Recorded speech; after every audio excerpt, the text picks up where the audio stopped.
Sabrina had a message saying, "You're stealing my patent without permission." She's a motorsport engineer gone rogue, funding my own cycling startup through adult content. So the patent the company claim they have is a bicycle cockpit featuring handlebars and an integrated display.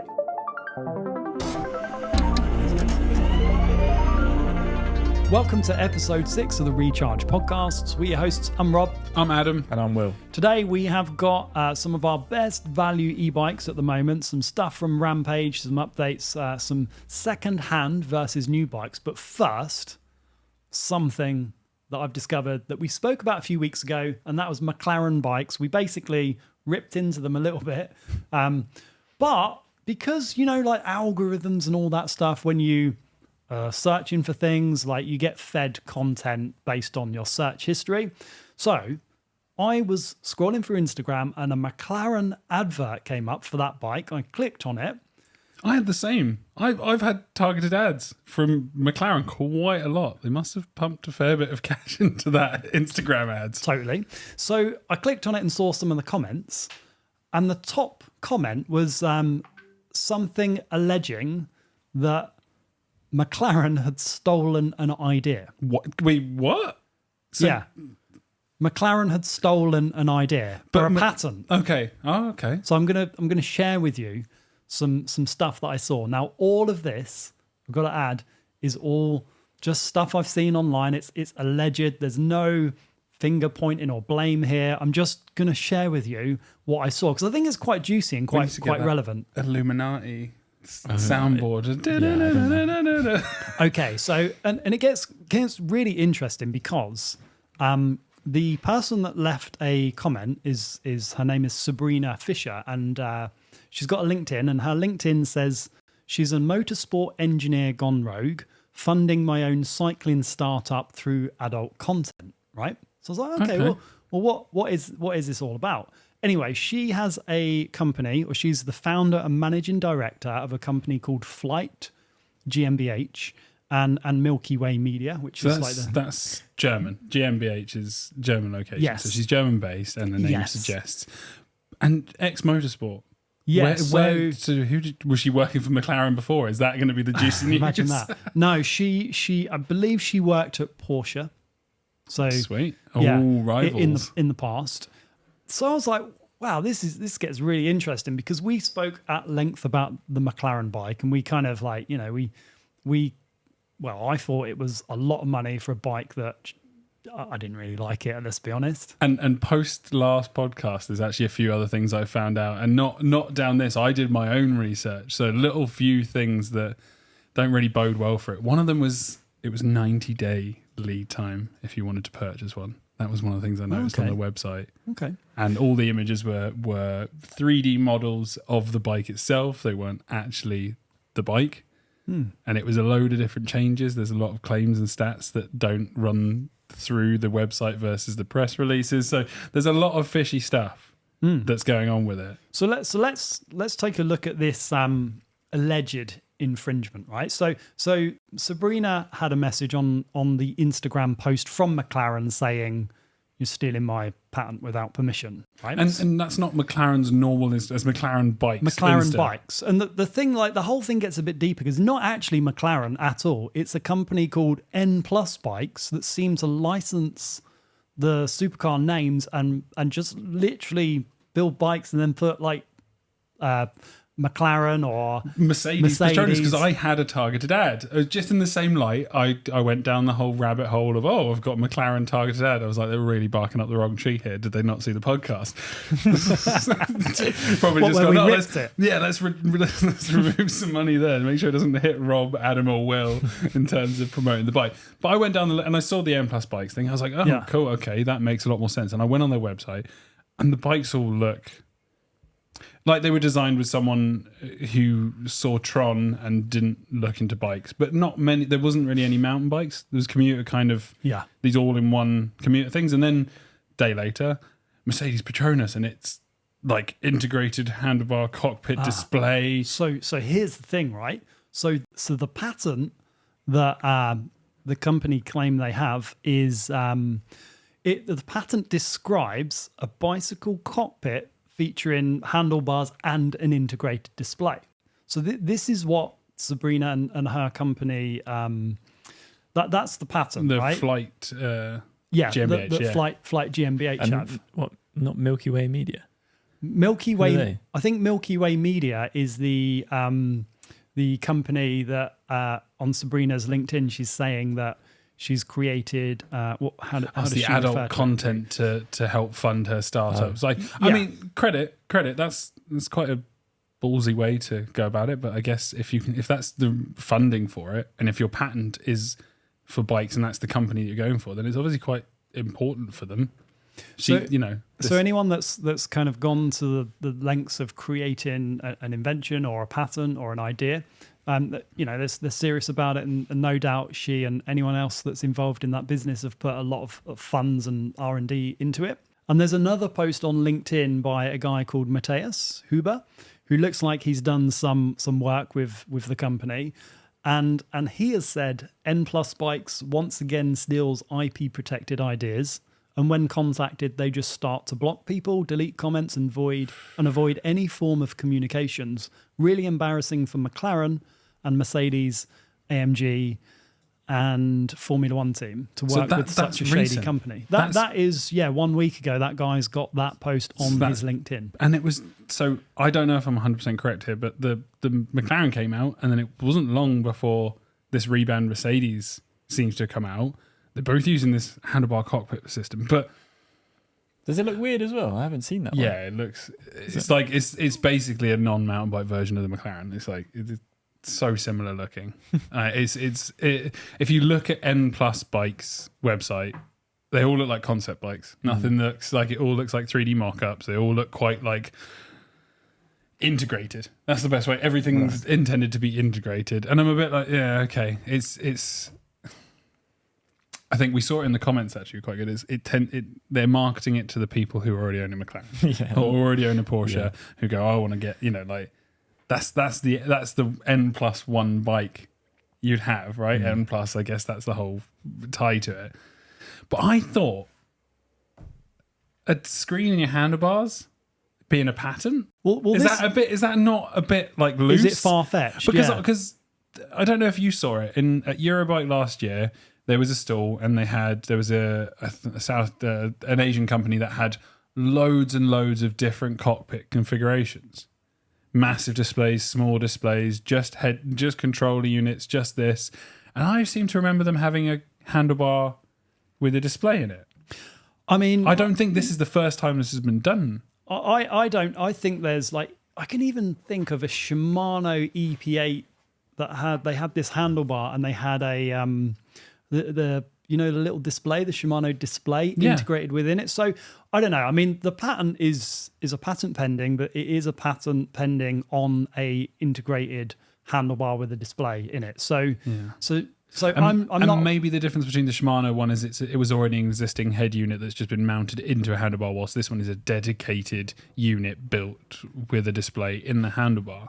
Yeah. So I'm not a patent lawyer, I don't have the in-depth knowledge to be able to say, they're infringing it. But I'm just saying this is what has been alleged. It's really interesting because we covered the McLaren bike in detail, and now it is alleged that they have infringed on patents that cover integrated bars and integrated computers into handlebars on bikes. Which, by the way, I think we're going to see more and more of that kind of tech in the future with the way that tech is progressing. We spoke about even cameras on bikes. Maybe that will happen in the future. Maybe it won't. But I don't know, man. What do you guys think about it? What do you think? Is it something that should be patented because it's such a fundamental thing, like having a screen on the handlebars? Does it sound loose to you guys? Is it stifling competition if something like that can be patented? I think it sounds quite loose. What you're saying, if you saw similar companies doing similar things with screens in handlebars, it's very vague, isn't it? Yeah, and it's not like you're reinventing the wheel. It's I'm just what would normally clamp onto the handlebar. I think this isn't to knock Sabrina or Matthias, but it's you've moving the clamp, just going, oh, we'll remove the clamp and we'll put it inside the handlebars. I think everyone's kind of thought about it. And what are the benefits to it? What's the big benefit of having an integrated computer display into your cockpit? What I think, though, is quite interesting about the patent, though, is a bicycle cockpit for a bicycle that can be driven with muscle power or motor power is specified. The bicycle cockpit has a handlebar with 2 opposite handlebar ends and a receiving bay arranged between the handlebars and a computer unit, which can be accommodated in receiving bay, which has at least 1 display unit. The bicycle cockpit is characterized in that the bay is designed in such a way that the computer unit can be accommodated completely and are particularly integrated into the bay. So it sounds like that head unit can be removed. But the thing about the patent is all the images are road cycling handlebars. But does it make a difference? Road cycling, like I don't think it makes a difference what terrain you're riding it on or what the bike's designed for it. No, but does that not? It doesn't even look like that, does it? Yeah, no, not at all. But from a patent perspective, how does that hold up? Well, the patent is just for an electronic bike or a pedal bike, and it's an integrated cockpit within the handlebars. Loose, too loose, way too loose. But that's what it is. The patent is pending on that. So whether you've got a patent granted or pending, it's still there's a patent application for it. Maybe if there's any patent lawyers, they can help us in the comments. Like, I'll put the patent number in it because it's all publicly available, and give us your opinion on this. I just think it's really juicy that like N Plus bikes are not responding to it. They probably can't because there's all sorts of legal implications. Maybe they're doing it behind the scenes. I don't know. But we roasted that bike a couple of weeks ago and we're roasting it again. But we don't have any comment from them, any comment from Sabrina. And if we can get any comments from either of the parties, I think it would be fair to share. So we're not, all of this is alleged, by the way. We don't know how factual it is, but this is what again, you can find on the internet right now. Will and I both said it's pretty loose. It's pretty. Yeah. It is. But I'm gonna even fight the corner of the McLaren bike and just be like, I don't. That's quite a hard thing to hold up in court because again, I think I could probably find examples of something that would be considered close enough to that patent to go. Ooh, we can get the lawyers out. Even the Bosch like thing, the screen that you can put not on the Puron. You've got the. Well, it is. It's the kiosk, isn't it? The kiosk display, which has a... Could you put that in the handlebars? Yeah, because that clicks into a little recessed frame. It clicks into like a bracket that sits on the handlebars. So that maybe that's not because it's not integrated into a handlebar. I'd quite like to see like that screen size that they've got on the McLaren is sort of like smartphone size-ish. It'd be quite cool if you could just put your smartphone into a little... Yeah, it's going to be when you need to talk to Auto Shift. Oh yeah, my AI auto shift. You're like, hey Auto, there's a hella steep climb coming up. I think with the words. This is a bit of you, Will. And the worst thing about it is we were roasting the handlebars quite specifically throughout all of this, and there's like potentially a legal battle going on between these two companies about a thing that everyone's gone, I wouldn't have that. Like, we specifically talked about if there was an option to be able to remove those handlebars, right? So sorry, it does go a little bit deeper as well. So the patent list has specific claims relating to the structural design of the integrated computer unit and the handlebar, and aspects like energy supply, sensor interfaces, and user interaction elements as well. So it's the patent's really long. Like I sent it to you. I don't know how many pages it is, but it's very, very detailed. So it's not just a screen on a handlebar. There's multiple parts to that. Like, how does it get its battery supply? How does a user interface with it? All those things as well. So there's more to it than just plonking a screen on a handlebar. And there are also patent citations already. Okay. So the most recent is the Carla Marie Montez integrated handlebar system and method. But one of the oldest ones, the two oldest ones are Cat Eye. Right. So Cat Eye, who make lights, that was 2004. And then SRAM in 2003. Okay. So that's quite... I mean, how old is the patent? That's quite historic. So just to go back to Sabrina. So on her LinkedIn, she worked for BMW Group. She was a design, performance, and data engineer. Then she worked for Porsche, development and design engineer. And she worked on some race car electrification as well. Then she was a design and development engineer for a company called RoboRace, who were did some work on EVs. And then head of complete vehicle architecture for Pininfarina.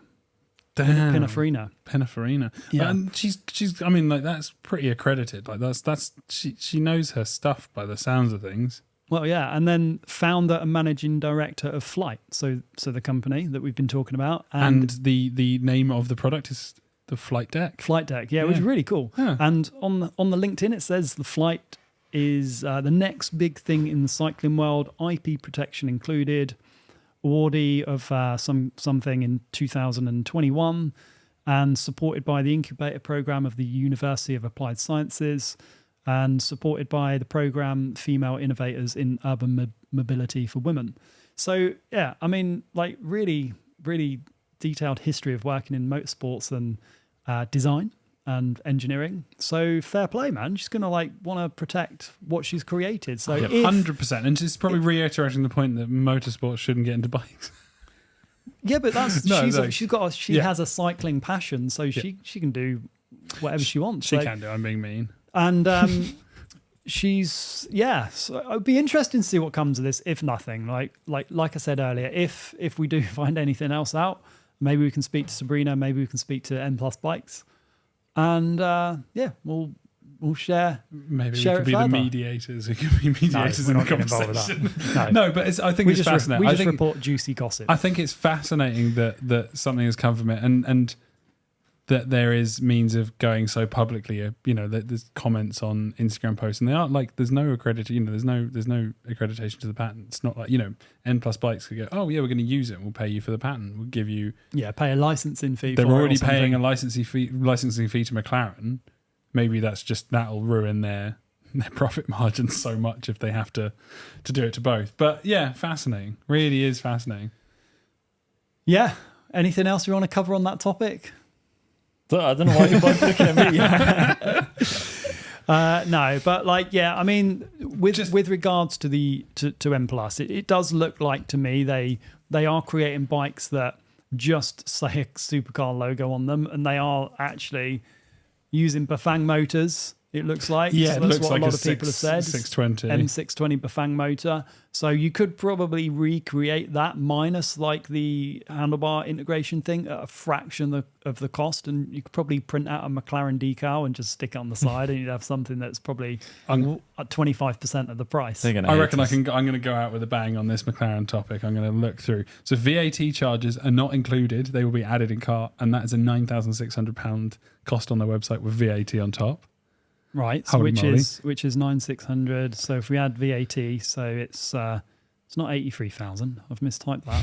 It's £11,520. £11,520. So remember that. That's for the Extreme 250 edition. So the full suspension one. It only has a 2-year warranty. So that's legal. They have to give a 2-year warranty, but they're not giving any more. We've got companies out here giving lifetime warranty like it's nothing. Tight, which is crazy. You buy in line or you buy in person at a participating McLaren dealer, which means there's some McLaren dealers that have been, because it's not McLaren itself, they've had to pay and buy one of those, probably at trade price, to put in their dealership. That would be a pretty cool buying experience, though, going into a McLaren dealership to get a bike, you don't think? Probably the same price as a wheel, isn't it? Maybe. So it says easy assembly and ready to ride, and then this is the best bit, which I said before, which is made to order in 90 days. Yeah, that's crazy. 90. So you pay £11,500, and you got to wait 3 months for it to turn up. Yeah, we still don't have. It's exclusive. We still don't have geometry numbers, but Will did some digging the other day and found out it was like a 465 chainstays or something. No, it's like 495. 495. Sorry, yeah. So really long chainstays on a small as well. It's great. Really? I think so. Yeah. Yeah. There's still so many things left to question. I think the only way to put rights to wrongs here is to have a go on one ourselves. Good luck with that. In 90 days. McLaren, if you're watching. Recharged podcast is sponsored by The Electric Bike Shop, the e-bike specialists. They've been selling e-bikes since 2017 from their first store in Bristol. And since then, they've rapidly grown from that single shop to now 10 stores across the UK, with more planned for 2024. The Electric Bike Shop supply a host of major e-bike brands, plus a ton of parts and accessories in stock. The Electric Bike Shop are highly reviewed by real customers, and they've achieved an excellent status on Trustpilot.com with hundreds of reviews. They offer free UK delivery, highly competitive pricing with price matching. They take part in the Cycle to Work scheme, and they carry literally thousands of e-bikes in stock for quick delivery. They also offer test rides where you can get hands-on with the bike so you can try different sizes. There's really nothing like getting on a bike and trying out the size for real to make sure you get the right bike size for you. So check them out at theelectricbikeshop.co.uk, where you can see the range, or you can even book a test ride direct from their website at one of their 10 nationwide stores. Thanks again to the Electric Bike Shop for sponsoring the Recharged podcast. I think that segues quite nicely onto the next bit, which is this is not good value for money, but... Yeah, no, we got some cracking value EMTBs at the moment. Like, do you remember a couple of years ago, everything was super expensive. Second-hand bikes were selling for way more than they were brand new. And like, yeah, the cycling world just got crazy expensive pricing because of supply and demand. Now that's flipped. Supply is bikes are in oversupply at the moment, and demand is much lower than it was, which means for a buyer, for a cycling enthusiast that wants to get into e-biking or wants to get a new e-bike, there is some amazing deals out there, like stuff that is just... amazing deals. That's what I wanted. I guess these are like unbeatable deals, like just they're absolutely incredible. Mm-hmm. And to top it off, we've had some discount codes sent in from the brands that are able to reduce the price a little bit more, which is exclusive to viewers of the channel, which is super, super cool. So, Will, I want to go through yours first, because yours is a bike that I've tested, done a video on, and I thought at the time... How do you know my bike that I'm going to say? Because it's written down on the script for today. So yours is like... I'm not going to reveal it. You can still have that glory. You can do the dream button at the same time. When I reviewed it or did a video on the channel, it was at a price that then was really competitive. Mm-hmm. But I'll hand over to you. So what is your best value e-bike at the moment? Well, we discovered it the other day when we were sat right here, and I was scrolling on Instagram and I saw they were advertising it. It's the Privateer E161. So it's the alloy Privateer e-bike.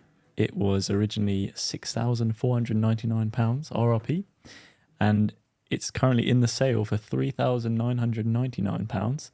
And they hooked you up with a nice discount code for £250 off, didn't they? Yeah. That's crazy. Just 3749. That's 3749, crazy. yeah. And that discount code expires, I think it's valid for the next couple of weeks.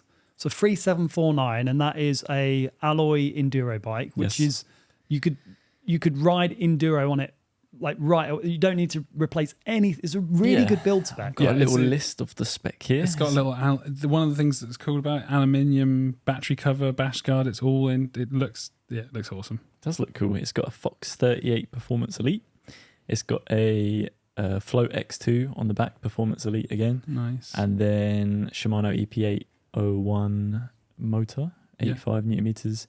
Hayes Dominion brakes, which we both like. Good choice. Yeah, no. I was going to say I really like that they came spec with that. I think that's a rider's choice. Yeah, I think it's a rider's spec bike, which is nice. And then just Shimano SLX drivetrain, which is sort of can't go wrong. Average, just okay. Yeah. But for that money though, for what did we say, 3749? Like that build is pretty wild.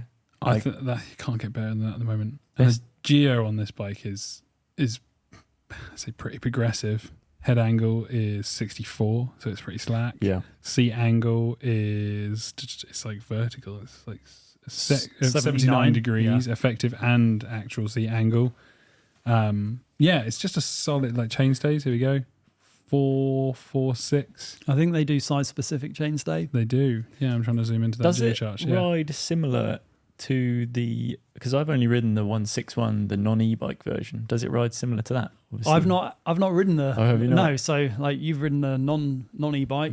Yeah. It rides really well. It's very, very planted, and it's heavier than some on paper, but it's one of those that the weight is very low, so it's really well balanced. Now, the good thing with it is like, I remember it came with like downhill tires on it. Most bikes, they cheap out on the tires. They supply you with Exo Plus. On an e-bike, I don't think they have any place personally. Just have a thicker tire. It's like 200 grams. Rob has a particular like love for tires. He's a big tire fan, and you particular. If you like a tire, you like a tire. If you don't like it, it's the worst thing in the world. Well, just like, let's start with some thick casing tires. Like, let's have something. Anyway, so it comes with downhill tires. Little things like it comes with the XT shifter, which is a step up in terms of the feel and the like the build quality, but also you've got like the XT is a step up over the SLX shifter, because you get the extra feature of like being able to. You can click down through multiple shifts, but that's again a rider's spec. It's like SLX mech versus an XT mech. There's not a great deal in it. Where you get the biggest change in these group sets is a shifter. Yes, and that's a cool little thing. Hayes Dominion brakes, really well thought out. The aluminium bash guard on the bottom, like I mentioned before, really, really solid setup. And again, we can't forget Privateer, a company that are born out of racing, right? The whole thing, Privateer, the name suggests it's a race element, and the 161, the normal one, is intended. Hold on, I thought this was Will's bike. You're like selling it like it's your bike. I like it. I was considering it. I'm genuinely considering it. Like even looking at the fork, and I remember now, I'm just kind of refreshing my brain and doing the video. You going to buy it as well? The fork is a Performance Elite fork, and the shock is a Performance Elite, which is essentially a Fox factory without the Kashima. The internals and the way it works is brilliant. And rider spec, you're not car park points, you're just getting it for all the best for ride and for spec. £3,750, that is absolutely incredible. Are we going to tell them the discount code? I know we mentioned it earlier, we didn't actually tell them. So sorry, one last thing. What's the battery size on it? 630. 630. Decent. So yeah, I'll put the discount code and a link to the bike in the description, but the discount code is RRPVT 250. So that's £250 off UK. If you're in the EU, it's RRPVT 300 EU. So it's €300 off as well. But if you're watching this in 2 years, it's probably not going to work. Sorry. Nah, you probably find a second-hand one. Probably not that cheap. Like probably McLarens will be the most common bike in the next 3 years. Not if we get our way. Everything is a car brand. It's like you're going to get an Audi, a McLaren. You might even get like a little Citroen mountain bike, e-bike. Fiat 500. Yeah, the equivalent e-bike. Yeah. Great.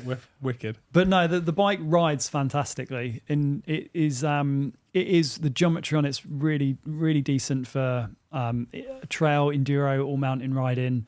And a lot of people commented on the video on the weight, but it's a bit like the Nikolai. You know, when the weight is very centralized and it's low down, it's not a super light bike. Like, it doesn't feel like a super light bike, but you don't get on it and think, this feels 3 kilos heavier than a Trek Rail or something. You don't think that at all, because it rides really well. The fact that it has such good geometry, it's the same with the 141 and the 161 non-e-bikes, is they were quite heavy as well compared to a lot of other bikes of similar travel. And it's like, because it's such a capable bike, the weight sort of helps you a little bit in some. I agree. Well, like you said, keeping you planted. That's what it's intended to do. If it's like a race bike, you want stability. You want it to feel, I mean, arguably lighter for climbs, but as long as you've got a good geo and a good setup, then having a heavier back and better tracking. And again, the bikes are intended to be burly as anything. Yeah. I personally think heavier bikes are better. Honestly. Let's get you on a 40-kilo bike. Okay, right. So I the other day watched one of these, it came up on my feed, like one of these like e-moto video things, and there's this guy doing fat whips on this 85-kilo bike, like just absolutely throwing it around all over the place. Anyway, like, that's with an electric motorbike, so you're using the throttle to rotation, but still and things like still able to throw it around. And look at so Ronan done just one hardline on his Mondraker. What a run! He has been putting weights in the bottom of it to make it heavier. Well, he probably weighs like half of what Will weighs. But He's those like nothing. Mondrakers have always been super light. I remember they had a Summum downhill bike in like 2015 that was like 16 kg. Yeah, you're not wrong. But they're putting lead in it. They're putting like they're putting it in the bottom You got bracket yourself- to make it heavier. We built a lightweight bike and then you're putting lead in it. Why not just make it out of a frame material that kind of mids the bike? Because it's in the right place at the bottom. And he says in a video that I watched, can't remember what it was. He was saying it when you ride an e-bike, they're so planted and stable, and this gives it more of like an e-bike feel. Like, and it's better over the jumps with weight in it. So I think that like the heavier bikes, like that Privateer, when you point it on an enduro track going down, it is so supple, and the suspension can work so well. And it's okay, you're not going to be able to like throw it around like because you like get really like sideways and stuff riding the bike. So you're a jib, you're a jib man. You like playing around on a bike, don't you? I guess.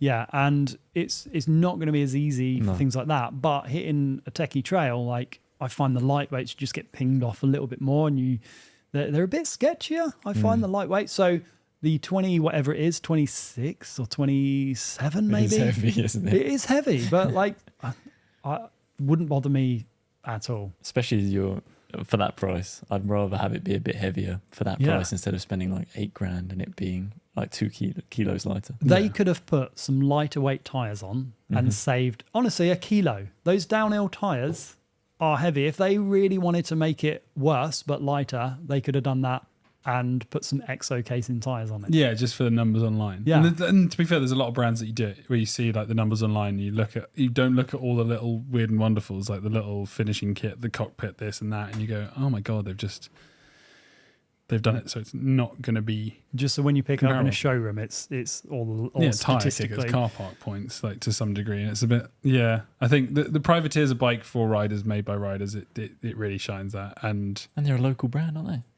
Oh yeah, Partridge Green. They're not too far. 15 minutes from my house. I shouldn't be saying that. No, if not 15 minutes from my house. Trying to get a hookup there. Trying to get that sweet hookup. All right, okay.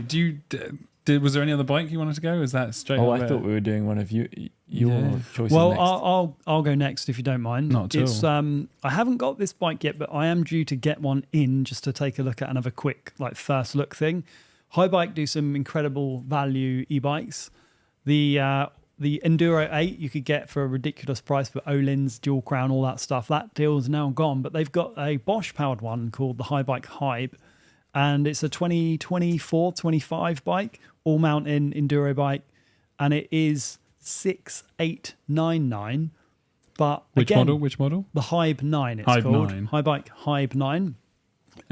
So 6,899, 160, Bosch powered, 750 battery, some pretty good specs. But with my code, a code that was sent in to us to be able to share so people can get it discounted, you can get it for £5,099. So this is a new bike. It's not like a 2022 or 23. This is a brand new bike that you can get for, what's that, 6,899 minus 5,099, so it's like £1,800 off. That's a good looking high bike as well. And that is via the electric bike shop. You think?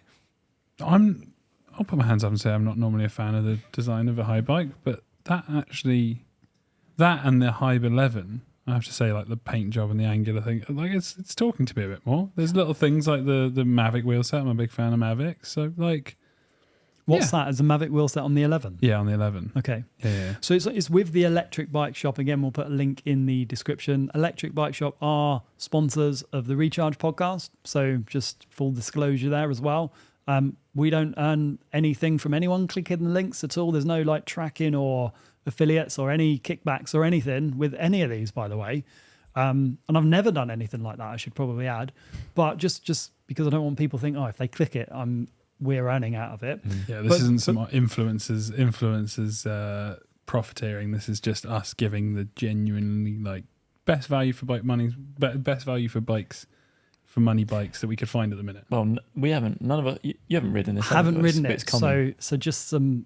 We don't know how it. We don't know how good it is at riding, but I enjoy riding the high bikes in the past. So yeah, pretty decent. That's mine. £5,099. Is the one you're looking at is the cream coloured one? Yes. I do quite like that colourway. That's nice. What I mean. It's good.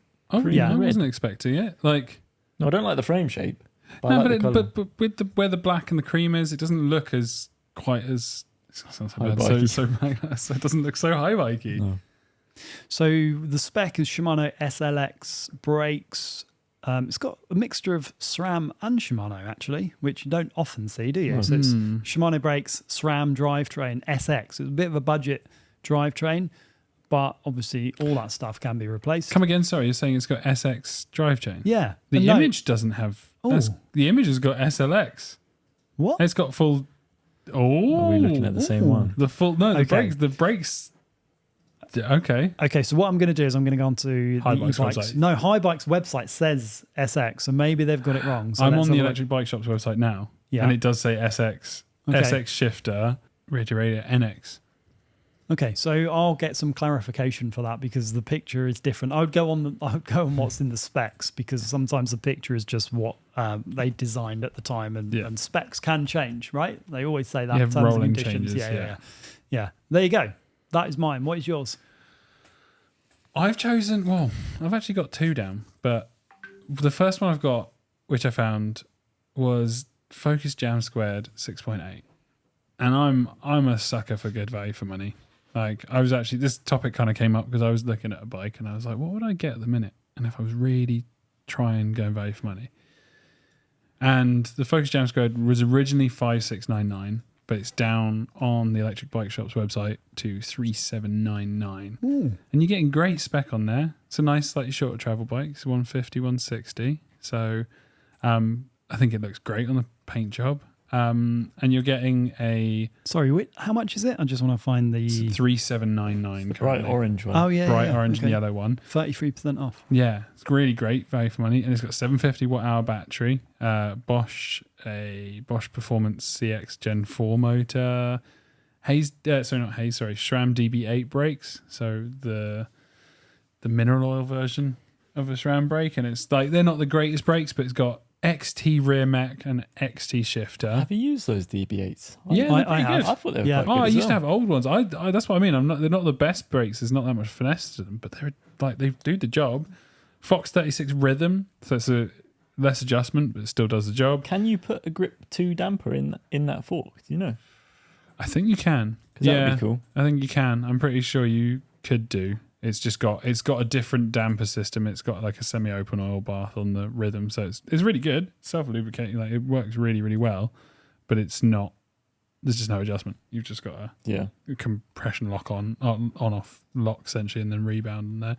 I just think it's a great spec. I like the blue one. I like the blue and grey. I actually did a video on this bike as well. Did you? Yeah. So we went out and did the Focus press camp on this bike. So I've ridden maybe not that exact spec.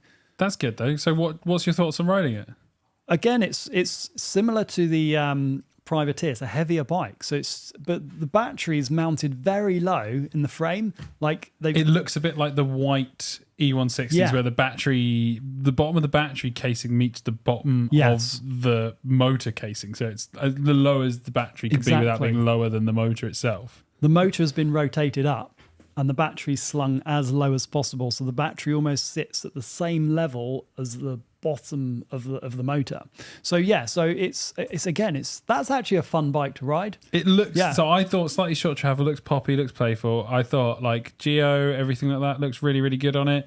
And just for the value for money, I just thought like, and I don't tend to think of Focus that often. 3,000. Yours was 3,750. 3,799. You don't need to spend a lot, and they've got How much is another yours? bike. Mine was 5,099, but it's a 2025 model. And it's great value for what you get spec wise. Yeah, but they've also got a 2024. Like they start from 2,749 for an all trail, like a 720 watt hour battery. So this is the High Bike All Trail 3. 2,749. So Yeah, and then you've got Cube Stereo 2024 with a 140 HPC 750, so 750 watt hour Bosch. that's the Bosch Smart. Bosch, yeah.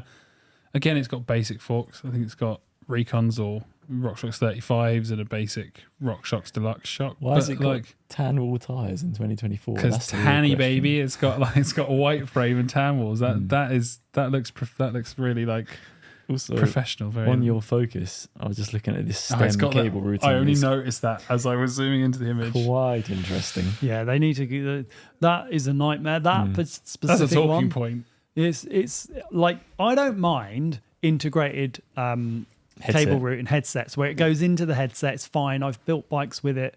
But does it go into? So when you say that, because there's a difference. Yeah. There's ones that go into the headset bearing, and there's ones that go on just the outside of the headset bearings. So the Canyon Strive-On has them that go round. I think it's outside of the headset bearing. They do. Right? That's the A-Cross one that has the little cutaway sections at the top, and then it's got like a rubber insert which you put into there. The focus goes, I think, in the bearing. It goes through the bearing, through the stem face. Yeah. Up and down through the steerer. Into the headset. So as a bike mechanic, right? Let's talk about integrated stems, right? Integrated things, because I've worked on not as many as you probably, but I've built bikes with the Canyon one that go in the side and stuff. How much of a nightmare is it for you to work on one? And how often will you need to work on a bike that has an integrated cable routing into the headset thing? It depends bike to bike. I tell you what, the bike to bike is a big difference, because there's bikes that are designed by designers and there's bikes that are designed with mechanical things in mind.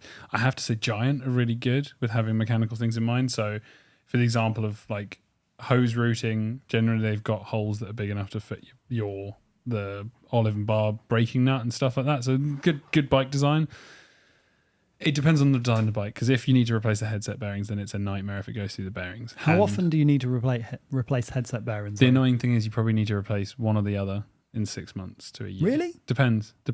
I've never replaced any headset bearing within 6 months. We've seen his bearings. I was just Hold about on. to say. These were not headset bearings. Regardless. Pivot bearings are different. But this is why I say it's bike design to bike design, because it depends on how the weather sealing is and how it sits there. There's a lot of times where like one or the other bearing will go, and we'll go on. You're laughing here. I'm just remembering when you took those bearings out. Oh yeah, they were solid. In my they defense, did not move. they were right. Let me tell you something about that. I dropped it in the sea, and I didn't tell Oh, you. you didn't tell me that. You went, I've look at the mileage. I've barely done anything on there. How can the bearings be seized? And I was like, you were rotating. The linkage was rotating on the bolts, not on the bearing. The advertising was coming up. When we took the bike, it was in San Francisco Bay by the bridge, and I was trying to get these like really nice cinematic shots of the waves coming in, and it fell over. Wave went over it, and I was in a rush. And I didn't clean it afterwards, so that was like a week's worth of salty water. Okay, that makes more sense. That makes me feel less. Don't bad drop your about it. e-bike in the sea. Yeah. So anyway, so normally there's a place, or there's normally where water gets sat either on the lower bearing, the upper bearing. It tends to be the upper headset bearing. So for a lot of you're frames. saying 6 months to a year. Will, when did you last change your headset? I actually did mine this week, last Really? weekend. Yeah, because you're getting a horrible creak, weren't you? I was getting a terrible. Oh yeah, creak. you did. Yeah, you did. But that bike was secondhand, so Okay. I think it probably already been in there for about a year and a half. Right. So it all depends on riding and all the rest of it, Okay. and how much you change it. But I'd argue to say that why would you have it going through the headset bearing? There's more things to go wrong. Yeah. There's more issues with it, and I've worked on a few road bikes at the moment where you couldn't necessarily have it on a mountain bike because the steerer tube won't be cut on a suspension fork, but on a road bike fork, they've got it where the hose goes through the steerer of the fork and then out the side of the back of the steerer tube, and it's just overcomplicated and you don't get any benefits. So for the argument of that, you've already got cables going through other places. What is the point in having it go to the headset? Well, I was against internal cable routing for a bit, but it's actually fine now. I think it's like, the ones where you're going outside of the headset, I think works. Arguably, those Canyon ones, though, do make it difficult, because when I had the torque on, I tried to slam it, and it gives you very little room to adjust the headset because of how tight the cables and hoses are, and fitting it back in, holding in a mass of cables and trying to slide it back into place whilst putting the steerer tube back up through your head tube. You need two more hands. That's the argument. Yeah, it is fiddly. I'll be honest with you. I wonder if they save a little bit on the molds because they don't have to like make the little shapes around for like the holes. It's the same thing with with the battery windows, the battery doors. So the reason there's a lot of more full powered bikes going lighter weight is because they don't have to build a section of the frame that drops out to get the battery in and out. So a lot of integrated bikes will be lighter because they don't need to have that. And the same with the cable ports. Now we're getting in the world of a lot of bikes coming with wireless gears, why would you have a hole in your frame when you can have the hose going through something else in it? And let's a be hole honest, already in the frame. how many people is it going to inconvenience? It's just going to be like mechanics and stuff. They're trying to get us to take the bikes to the bike shop. Maybe they're trying to save the bike shops. Maybe. I just think it's all about convenience and like, you know, the construction of it might be a little bit more involved, but there's less faffing around on the molds. If they can save like $1 per frame and they're making many tens of thousands of frames, or $5 per frame, I don't know, I'm speculating. But look, the bikes do look really neat when they have that internal cable routing. Like the Canyon Strive looks super neat with it on. Or just go like full Geometron and have like external cable routing. Like you got a couple of different extremes there. I don't care for whatever. I don't care either. The solution is just having good cable management. Having a neat system where you've got a sleeve inside the frame. There's loads of frame brands that do it now. Santa Cruz, YT, whoever. The Crest line actually has it. Yeah, really good. You've got routing that's built into the frame. You slide in your hose, it comes out the other end. Perfect. Because that's the only problem with integrated is working on it. But if you've got a solution for it working absolutely fine, go for that. And then headset routings. If you can't be bothered, get Adam's company. What's your company called? Little shout out. Domex, there you go. Domex Bikes, DOMEX. Give them a shout and I'll come and do it for you. And you'll be hearing me effing and blinding in the back of a van going, why did I get told to do this? There you go. So, all right. So what about, like, were we going to talk about like buying? One last thing with the Jam², sorry. It's got headset angle cups, so you can go from 65.5 to 64.5. Great. It does. Love it. I thought you didn't care about that stuff. I thought you say when the bike's made a certain way, you just keep it that way. Yeah, but if we can make it slacker, done. Just leave it slacker. He does like options when it works for him, when it works for his preferences. No, what I would say is, what's the point in running it in 65.5 if it came as 64.5? But I'll just leave it in the slacker one, so it doesn't really matter to me. It's just other people. It's nice to have options, isn't it? There you go. It's all about options. It's nice to have options. Actually, so it's nice to have options. For anyone wondering what we're talking about, Adam said, like, with all these different options that lots of bikes are coming with flip chips and stuff, like they should just get it right from the get-go. But you've just admitted that you'd swap it to your personal preference of 64.5. Yes. There's too many options and there's the right amount of options. I'll have all the options. All right. So what about, like, all these cheap bikes, what happens to the used market? Like, these bikes that are RRP of $6,000 that are now... we say cheap.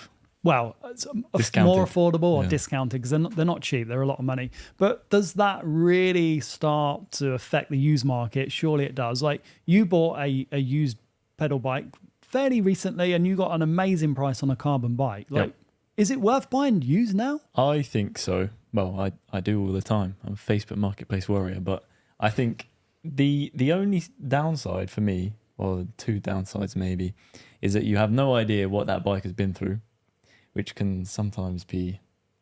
Don't know if it's been dropped in the sea. Yeah, exactly, yeah. And a lot of the time you have no warranty. Sometimes companies give you like a 2-year second-hand warranty or something like that. Generally, you should get the remainder from the date of purchase for 2 years it's on the bike, not on the individual. But while I had this with mine, it's now gone past that 2 years. So 2 years and 1 month, and now I have no warranty. Sometimes the brands can be a little bit nice to you, can't they? And crash replacement. Yeah. Most brands nowadays, I'd say, would do what they can to help. But the money that I saved on going second hand, I could just buy a new frame if mine breaks. And I'd say as well, with buying second hand regular pedal bikes, I have less fear. Mechanically, I can fix almost anything. And especially on a carbon frame, it's like I go get it repaired. Aluminium makes it a bit more difficult in terms of repair, but you could get a carbon frame repaired, and I'd go out and do it with no worry. If you buy a second-hand e-bike, do you get warranty with the motor, even if it's second-hand? No. Okay. So that's where e-bikes make it really hard, because I've gone, well, I'm mechanically savvy. I know what I can do. I can fix certain things. But when it comes to e-bike motor failure, for example, like a Shimano EP8 motor that gets an EO20 or an EO10, there's not really an error code. They're like non-specific motor error codes where you can't fix those. and it's all firmware, it's all internal. You can't just go and fix an e-bike motor. What's the price of replacing a motor? Oh, they're not cheap. EP8s, you can't just buy them off the shelf. And I think that's an part EP8 of the is problem like as well. a 13 or 1200 quid motor. And you can't just go and buy them. Like I think Will, your bike was a regular pedal bike, and if something goes wrong, like with a part, other than the frame, you can generally just go onto a website and buy the replacement part. And even if you have got a Shimano part, you could probably put a SRAM one on there if you had a spare. Yeah. But if I've got a Bosch motor, I can't put a Shimano part on there. Or you can't even buy a Bosch motor. No. You can take it to the e-bike repair centre, who look like they're really good at being able to repair these broken things. But you can't just go and buy, like, if you bought a used e-bike, let's say the new one was £4,000 from the e-bike shop, and you bought a used one for £2,700, and the motor goes, you can't just go and buy another motor, can you? I'd probably rent a bike, the same bike, swap the motor out, and then give it back to them. But I hope they don't notice. No, don't you do are street smarts. But for the, and again, that's like bike scrapped. I see. That was a joke. But you can't. That when the motor's gone, that's just no bike. I mean, sometimes you can pedal with that power, but who's going to do that? No one's going to just you don't buy an e-bike for that stuff, do you? Exactly. Yeah. So I don't know. Like used e-bikes that have still got warranty, and if you're getting a decent discount off a new, but maybe when it's outside of warranty, you got to buyer beware, haven't you? Because I've also got a theory of value of bikes second-hand market, because COVID really messed things up. I was annoyed that I didn't have more bikes to sell second-hand at COVID, because I could have made a tiny profit, but unfortunately I just had the bikes that I needed at the time. But the theory I had was, like, back in the day, pre-COVID, it was always like any bike you get will devalue by about 40 to 45% in the first year. Generally, that's like the kind of ballpark figure. Specialized, maybe, I think it was Trek at one point, but Specialized were 35%. They didn't devalue as much just because of the name. That was always the talk in the shop. And then COVID went, doesn't matter, everything goes more expensive, and e-bikes changed that. So secondhand e-bikes don't devalue as much as a regular pedal bike, I believe, in the second-hand market, even though you have an ODO and you can tell exactly how many miles are done, what the state, have a lot more information on terms that's of nice, what isn't it? That's what it means, like a car. Mileage of a car, isn't it? Where you can't reset sort it. of tell what's gone on with the bike's history. Yeah, but you have a certain indicator. It's like buying, you buy a petrol car and it's over 100,000 miles on the ODO, and you're like, oh, okay, I'm not going to touch that because it's probably going to blow up. Or certain things, like you guys are both looking like I haven't purchased a car that high mileage. Yeah, battery's going to die soon. So. But at some point, there was a change, and I think the e-bikes have really skewed that. In that second-hand bikes don't tend to devalue much. So if you buy a second-hand bike for $2,500 in a year, it's probably still worth like $2,000. Yeah. But if you buy a new one, but the delta between a second-hand bike and a new discounted bike is so slim now, isn't it? Like that going back to the privateer, $3,750. What are you going to get used for? Like, I feel really bad. There's probably some guy out there who bought the privateer at full price and he's put it up for sale second-hand for like $4,500, being like, that's a pretty competitive price second-hand, and then they've just come out with that sale and he's gone, keep it. Like, the bike is too good to sell. You don't want to. There's no point selling a bike like that for. You'd have to sell it for like under $3,000. What really? if you've got rent and you need to pay rent or something desperately? Sell it. Put it on eBay or Facebook Marketplace. But yeah, the price of bike. The good thing is, the price of bikes is coming down. The access to be able to get a really good e-bike. The barrier's low now, much lower than it was. You used to have to spend like $6,000 to get a competent e-bike, but now to get something like the high bike or the privateer, you get Giant Trans X E Plus 2 750s, 750 watt hour battery, super capable trail bike, $4,000. Yeah, the name's not. The bike companies need to do better with names. Giant Trans Plus E X. Plus 2 750. Yeah, doesn't roll off the tongue. But I feel like the whole market is going, e-bikes need to be better value for money. They need to be cheaper. I feel like everything is coming down as a whole, as well as discounts.